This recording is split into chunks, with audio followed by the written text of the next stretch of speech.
Okay, everybody. Hi. This is Love of Truth Tarot.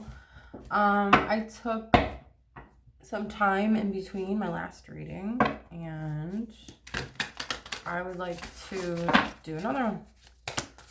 So we're gonna start off with the Shaman's Way Oracle deck. Angels, guides, ancestors of the highest white light, spirit, please tell us what we need to hear.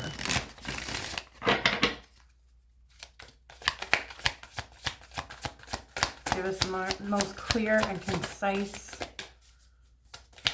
answers. Okay. We're going to do 3. That's perfect. Oh, I like that because I never got these cards before. And while this is kind of new. Oh, yeah. I'm going to do the little fan out thing. It's a new deck. That's what I meant. Okay. So we have movement, surrender, and walk your path. Okay. Movement. 18. Okay.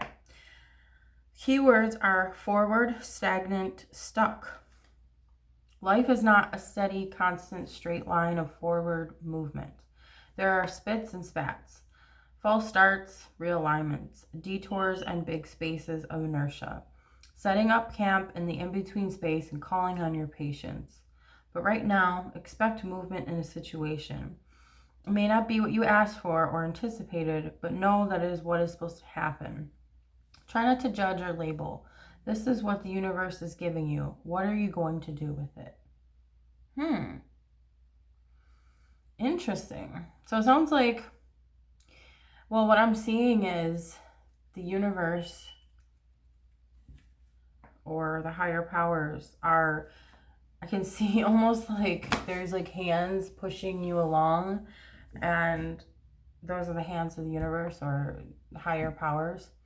And you might be resistant a little bit, but you're like, okay, well, we're more like, I see you being like, okay, where are we going? What is this? What are we doing? Where are you pushing me to? But I see like your guides or your angels, your ancestors, whoever's helping you along is saying to you, hey, it's okay. We know the way, we know what you desire, and we're working everything out in your favor, and we're pushing you towards something that you're going to ultimately want yourself. It's just maybe a different way of getting there. Okay, so we have also surrender, number 32. Keywords: letting go, power, control, uncertainty. Yeah, see already. Like letting go and uncertainty of where you're going. But okay. The word surrender feels different to different people. For many, it's an act of passiveness, of giving up. In reality, it's an act of choice to give up your small, limited, ego-based will to the divine. Do you have to? Absolutely not. It is hard and takes courage and faith. It also does not mean there will not be work involved. You don't hand your will over to the divine and flop down on the couch and start channel surfing. You still must show up, do your work, and be aware of the doors that will open and close and what will be asked of you. But the first step is to consciously surrender by letting go of whatever resistance is surrounding you. Yeah, so that vision that I had of like you being pushed along by the divine. And it's interesting how these flowers look kind of like hands going like this, you know, around. It looks like this is like the sun. That's what I picture. And then like that's the rain. So I'm getting a message with that too. The sun will still shine even when it's raining sometimes, right? Well, it's always shining no matter where it is. It's just a matter of where you are in relation to the sun. So, and I'm hearing symbolically your guides, your ancestors, your angels are pushing you towards the light, the sun, even if you feel far from it, you know, meaning if you don't feel like you're in tune with the divine at this moment in time. Everything happens in divine timing, and you are being nudged along, pushed along to that light. And that light is inside of us too. And yeah, it's like surrender, give up whatever's holding you back. Because you can't have both. I'm hearing that too. You can't do both things at once. Like, for example, like they said, just sitting down on the couch and channel surfing. You can't really do that and say, like right now, I made a choice to do a tarot reading.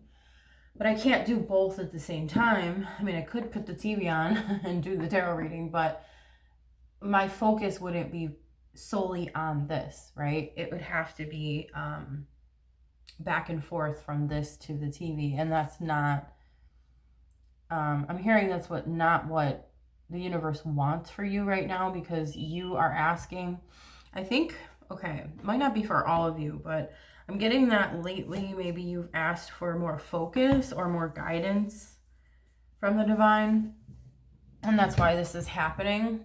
So it's kind of like saying, do your part and the divine will do their part. Okay, so we have 22, walk your path. Keywords are acceptance, radical honesty, and stepping into your power. We all know that person who says one thing and lives their life a completely different way. Many politicians and religious leaders come to mind. No comment. Walking your path is when you no longer fight the nature of your life, what you are given to work with, and the challenges you have to overcome. Instead, you work with it. Stop believing that life is supposed to be a certain way and accept it on its own terms. You step into your role as a badass and move forward with living. No matter your spiritual path, you have incorporated the following into your day-to-day life: truth, acceptance of suffering, authenticity, being of service, seeing the magic in every day, compassion for fellow humans. Are any of these missing in this situation? Wow.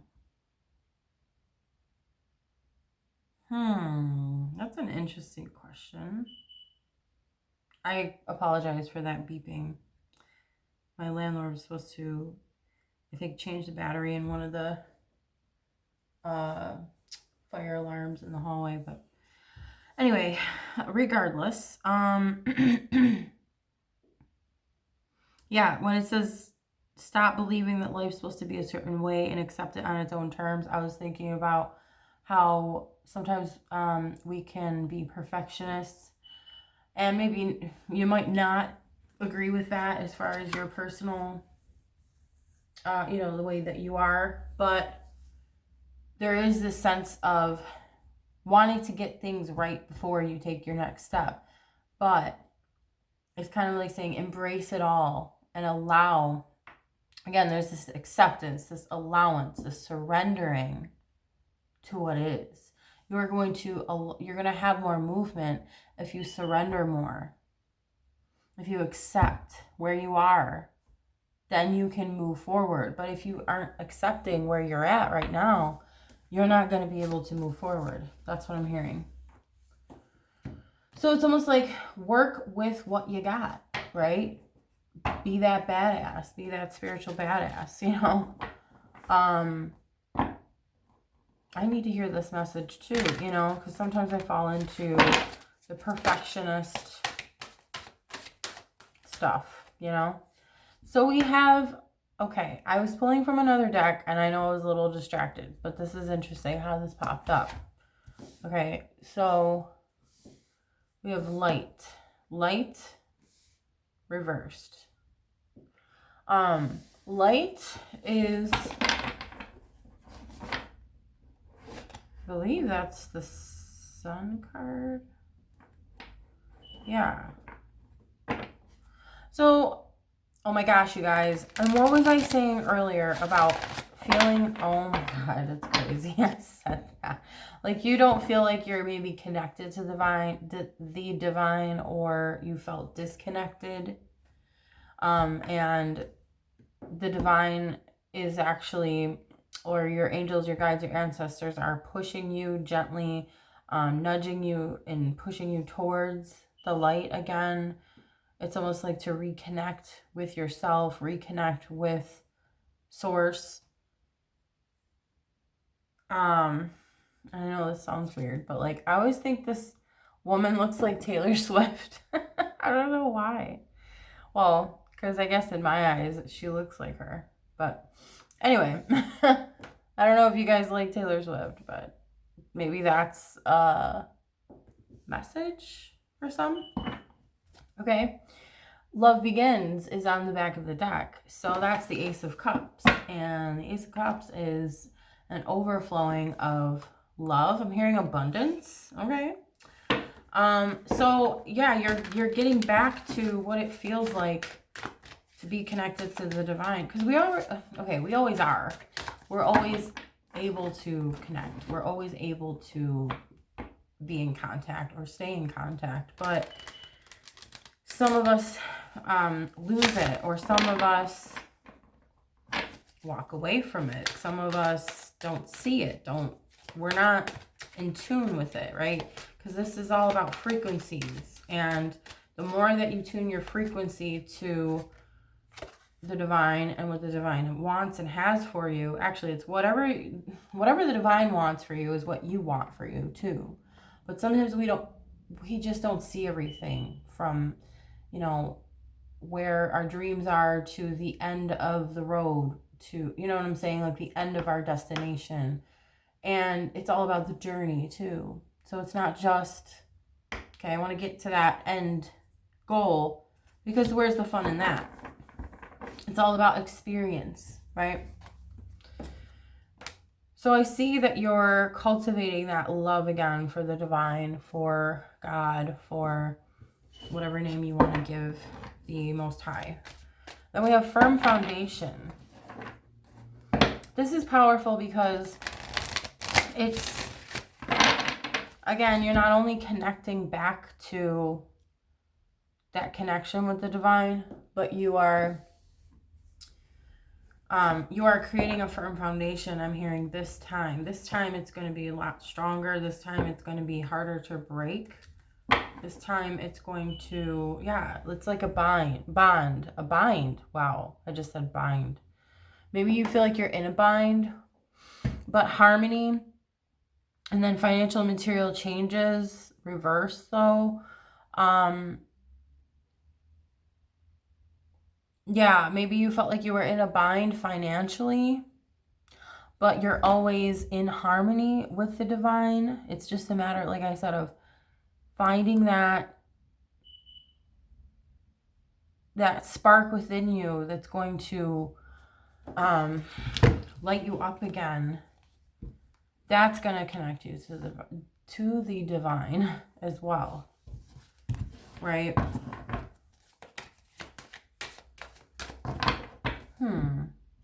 Okay, we're going to pull from the tarot. This is the Light Seers, oh boy, deck. Of course, I dropped some cards. Hold on a second here. Let's see what these cards are, because it's pretty interesting that they fell. Okay, let's put them down. Okay. What we have here is the Hanged Man and the Six of Wands. You're gaining a new perspective.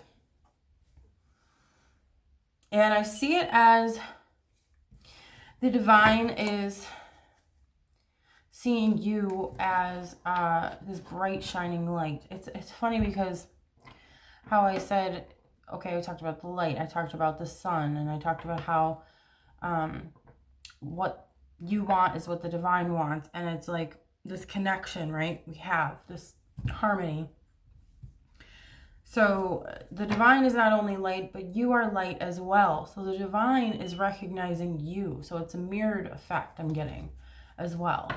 So not only are you, it's like once you see the light, right?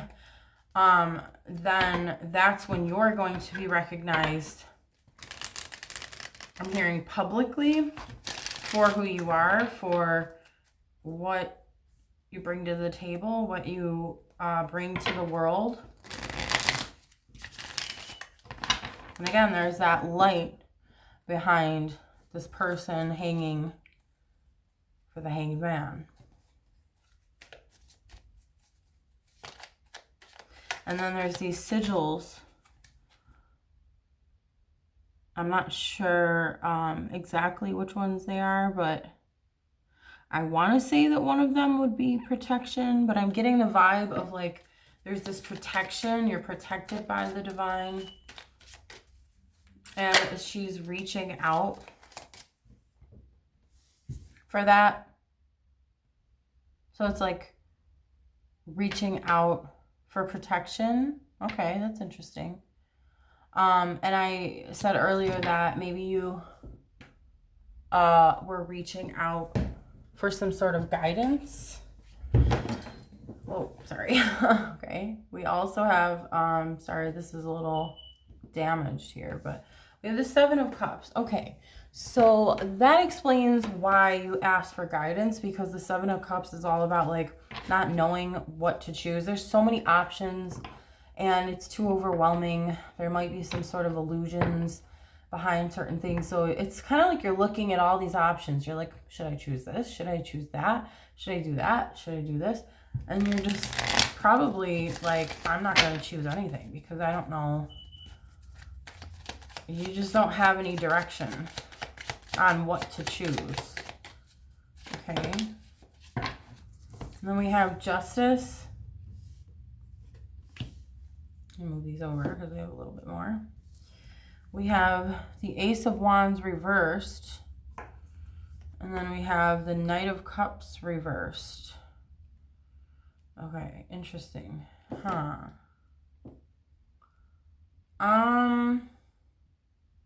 So justice is all about being fair, right? It's all about... Oh, my phone's dying too. Alrighty, and I only have a few minutes left on here. I gotta clear up some space in my phone. Justice is all about fairness, all about looking at the truth, looking at what's real, right? I'm getting that you are going to get guidance on what to do, what to choose. It's going to come down to two decisions. So it's one or the other, I'm hearing, because I'm looking at the scales here. And then remember how I said there's a mirrored image, and this is a mirrored image. I never really realized that either. Okay, so the divine will help you, I'm hearing, in choosing this. But to give you a choice, you're like, because again, you had too many options before. And that's not her helping you or serving you in any way. It's there's more confusion that way. But now that you know you have two choices to make, I think either or could work out, but there's obviously a better one for you. Okay, I'm hearing that. Ace of Wands reversed is, I'm hearing like lost passion for something or someone. Okay, that could also refer to the Knight of Cups reversed as well. So there might have been some sort of like romantic offer that just didn't go well, or that I'm hearing it kind of flopped, or it's not fulfilling. I'm hearing this doesn't have to necessarily be any romantic situation. This could be any situation within your work, family, home, right? The Hierophant. Yeah, you're following what the divine is teaching you to do. And I think maybe you had like a misdirection. I'm hearing, yeah, there was some sort of like misdirection. But now you're seeing the way. You're going to know what to choose. And then we have the Nine of Pentacles. I'm hearing, so there's ultimately, okay, so whatever you choose is going to help you create this life that you wanted for yourself. This independence, this success. You're basically going to have everything that you want and need. And it's right before the Ten of Pentacles, which is everything that you ever needed and wanted. So that's a good message. All right, guys, I gotta go. So thank you. Like, comment, subscribe, and I will talk to you guys later. Thanks. Bye.